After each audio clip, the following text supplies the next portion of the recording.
On May the 7th, surrounded by her family, Shanti Ducote was euthanised. She was 23 years old.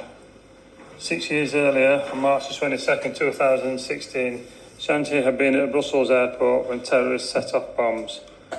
Her assisted death has been added to the number killed in that atrocity. She suffered immensely with PTSD. 2 p.m. on Friday the 26th of February 2018, 29-year-old Aurelia Brouwers was allowed to end her life on account of psychiatric illness. 28-year-old Zaraya Tebek has chosen euthanasia because of crippling depression. She is 28, scheduled to die in May. Does anybody here want to be a part of a decision that allows a young person to schedule their death? I don't. In the Netherlands, euthanasia has now accounted for 5% of all deaths.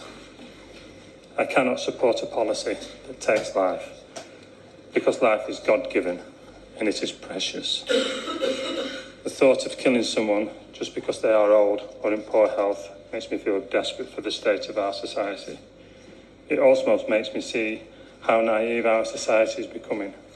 Naive that if this policy ever came into force, that it would remain in a tightly controlled way.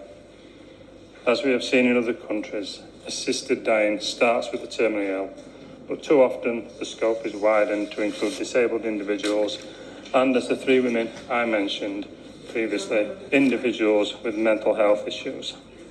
How many of our population are struggling with mental health at present will no doubt, after a relatively short period of time, be back having a good and meaningful life once more. Yet sadly, if we follow this example, we will be ending young people's lives in their 20s and 30s. And anyone who thinks this would never happen on their watch, it would only ever happen for the terminally ill. I'm sorry to be the bearer of bad news, but they are wrong.